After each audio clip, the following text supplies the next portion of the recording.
In this video, I'm going to be talking about dancing in tango flats.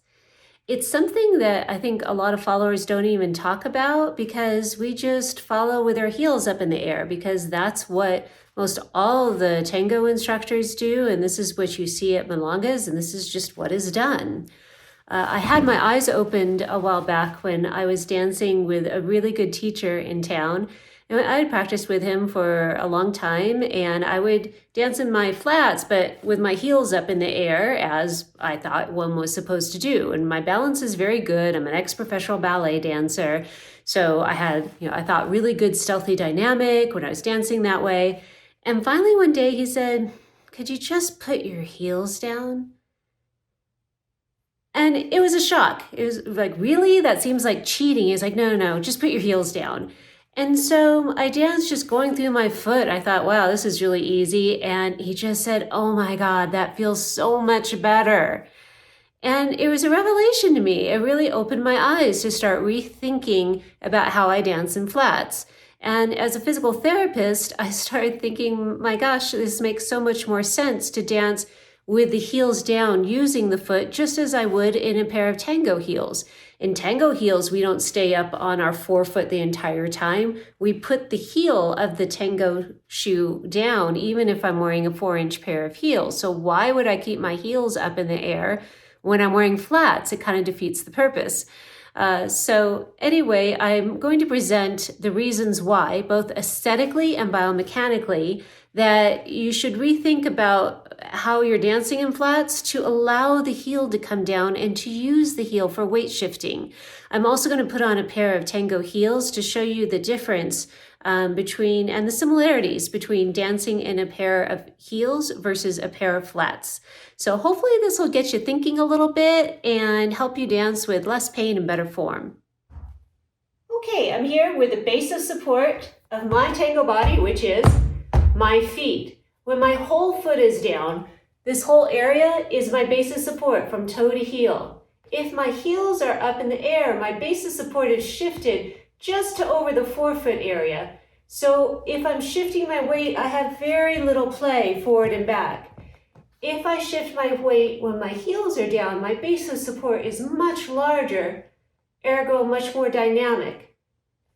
If I take a step back, I'm not keeping my weight centered on my foot and stepping. That would be very jarring.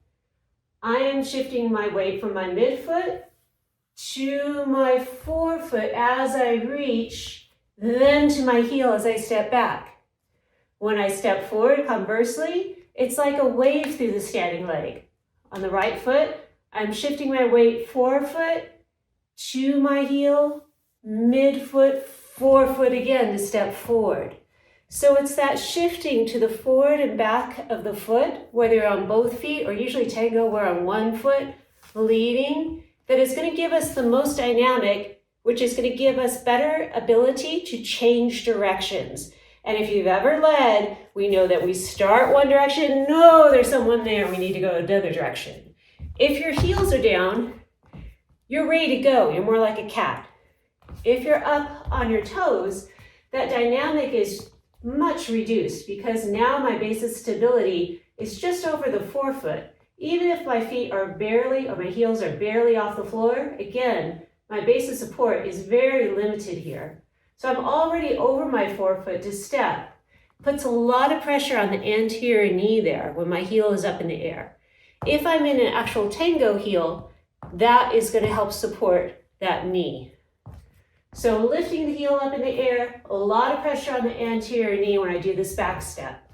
So biomechanically, it's harder on the knees when the heels are up. Also aesthetically, when you lift your heels up, an automatic secondary response of the body to counteract for balance is to slightly bend the knees. And so I see a lot of dancers dancing with their heels up with bent knees. It's not a good look, okay?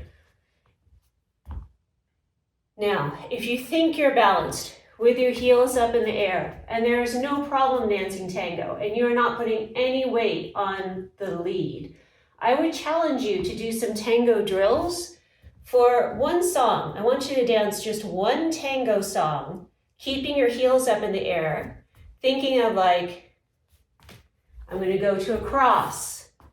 I'm going to do ochos. I'm going to do a molinete.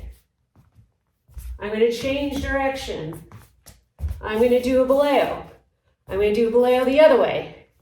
And I want you to see how much control you really have.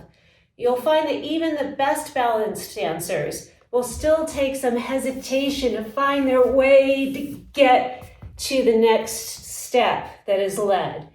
So even though you could be very well balanced on demi-pointe, it's the dynamic balance, be able to move continuously. So you might be putting a little bit more pressure on your lead than you think you are if you're having to keep your heels up all the time. So I have heard the argument, in order to dance in heels, you need to practice when you're in flats by lifting your heels up. But here's the problem with that argument. In tango heels, if you're wearing a 3-inch stiletto, a 4-inch stiletto, should you be dancing without your tango heels ever hitting the floor? No. If you've taken tango for long enough, you'll inevitably get the correction. Use your heels. What does that mean? That means you're using the heel of the tango shoe to help push off, that you're not staying on your forefoot on demi-pointe the whole time. You're using the heels for the dynamic. So if you want to practice in order to wear heels, you need to be doing cross-training exercises to strengthen the ankle. Calf raises, single leg calf raises. I'll have another video that'll go through all kinds of ankle cross-training exercises you can do. But all you're going to do when your heels are off the floor and you're in flats is contract your gastrocsoleus muscles here. They're going to cramp up. Your knees will probably hurt anteriorly because it puts a lot of stress on the anterior knee to have the heels up for that long. And your forefeet are going to get really, really sore. So maybe time to think about putting the heels down. Now I've heard the reasoning. I need to go up on the demi-pointe, lift my heels because my partner is so tall. If I'm dancing with a tall lead, I have to get up there. I have a good friend who's a tango dancer who is tiny. She's tiny. And she will dance with men or with leads almost twice her size. And she does it easily because she's worked at doing it. And she doesn't do it by lifting up as high as she can. She does it by lifting her body and her presence up and finding a way to connect, even though her center of gravity is down here and their center of gravity is somewhere here. It's very difficult, but you can achieve it. One of the best corrections that I received in Buenos Aires from a lovely tango instructor there was we were always heard you work down through, from the waist down, you work down to the floor, and from the waist up, you pull up. She demonstrated that further as far as this stays fixed, and then my height, I think of pulling up and forward with my body on a diagonal. Up and forward without falling over, without lifting my heels up. And that gives my whole presence a lift when I dance, when I'm dancing, especially with a very tall lead. If I'm back on my heels and sunk in my body, it's going to be very hard to connect with what the leader is doing.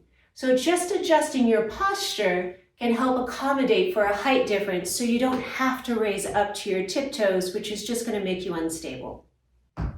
Okay, tango flats. Let me demonstrate front ochos for the follow if they're slow. Pivoting. So I'm leading with the forefoot, but then my heel comes down first. So I'm not leading here as I step.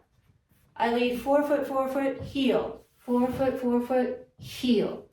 Going back, I lead my standing heels down and toe ball heel. Heel lifts. Toe ball heel, heel lifts. So I lift the heel just to pivot, then my heel comes down for stability. Sometimes the ocho might be at a 90 degree or a 180 degree angle. Sometimes it might be overturned. And in that case, I have to lift my heel a little more to get around a little longer, but then the heel goes down so I can push. Okay, so my heel does not stay up in the air as I do the ocho on the standing leg, because that makes me unstable. Then I fall. Ochos backwards, same thing. Standing leg, toe ball heel. I keep my foot flat on the standing side as long as possible, and then the heel comes up, and I keep it somewhat pointed as I come around. Somewhat pointed as I come around. So you can still use an articulation of the foot. You don't have to be flat. That doesn't look good, nor does it feel good. So still articulate through the feet. When I take side steps, I still work through the foot, And my foot is still beveled, and I still have the look as if I was in tango heels. The foot that's moving, the heel stays up until I switch my weight to it. So whichever leg has the weight, you're trying to get the heel down. If you're doing a slow molinete around a lead, forward, side, back, side. You'll have time to get the standing heel down. If it's very fast, like if you're doing one very close, you're not going to be actually turning. You're going to keep your heels up to just change your feet. Again, if the molinete is fast going around, forward, side, back, side, my heels will be slightly off the floor because there's not time to ricochet. I barely have them off the floor, and I use the floor when I can, but I don't get stuck there either. So it's a fine line between getting too grounded and staying up. It's a push-off. And in tango, to move quickly, our weight is going to be more over our mid to forefoot than back on our heels. If I'm back on my heels the whole time, it's going to be really hard for me to move. If I'm putting the weight there to do something like do a step forward, that's very slow, again, it's like a wave. Let me show you on this side. Whew. So again, forefoot, my weight's on my forefoot, on my left foot. Midfoot, heel, push. So start thinking of working through your foot when you're in flats. All right, so now I'd like to talk about tango and flats versus tango and heels. What is similar, what's different? I'm wearing a 1-inch pair of tango heels because that's all I can wear anymore. But still, the mechanics are going to be slightly different because my weight has now been pushed forward a little bit more just because of the fact I'm wearing a heel. Now, when I first started taking tango lessons, I'm a ballet dancer, I led everything with my toes because it was very pretty. Steps to the side with my toes pointed very nicely. And I developed a lot of knee pain when I would dance at milongas and festivals, and I did not know why. And as a physical therapist, I had taken off my physical therapist hat and put on my dancer's hat, and it took a teacher in Buenos Aires to break me out of the habit from leading with my forefoot to leading with my heel when I step forward. When you're wearing a tango heel, the higher the heel is, the more difficult it is to accommodate for a very soft footfall, heel to the forward. You don't want heavy. You want quiet and light. That means that you're in control of your axis and in control of your body. So I talked about the weight shift forward to the heel to step forward. So I'm on my forefoot on my left foot. Let me show the other side. Forefoot on my left foot to step forward with my right. I'm going to shift to my heel to push. So it's very, very slight, but my foot, when it's on the ground, I'm shifting between my heel and my toe for different maneuvers. If I'm going backwards, I'm shifting my weight from my heel to my toe to extend the back leg as I step. And I'm going through the foot that I'm stepping to and landing with that heel down. At no time should I be staying up on my toes. It hurts, it looks bad. So not a good thing to try. When I take side steps, again, I can move with a pointed foot, but then the heel is down. So instead of straining my foot to point, I'm just relaxing my toe down to the ground in an easy manner. So think about how you're walking and practice walking in your heels. If you're walking forward, the heels should come down first. Walking backward, I'm keeping the weight over my standing leg, but I'm pushing from my heel to my toe.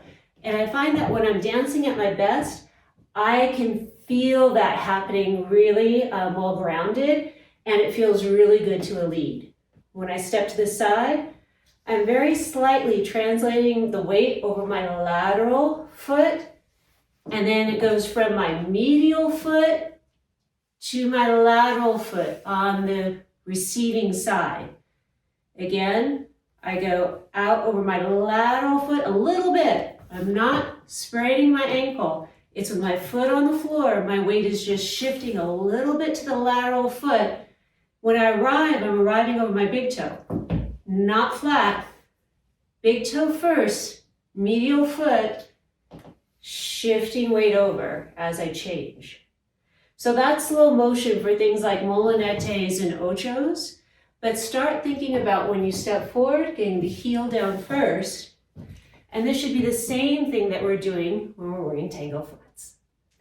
So I hope this video about how to dance in tango flats has opened your eyes and maybe your mind to some different ideas about what that should look like and what it can be. Dancing in flats does not have to be clunky. You don't have to raise up to demi-point to make it look pretty. You can still articulate through the foot very nicely in a pair of flats with a pointed foot and still work through the foot to have a much more grounded, elegant quality. Dancing this way with your heels coming down when you can in flats is not only going to feel better to you, you're going to have less pain when you dance, it's going to feel much better to any leader. So give it a try.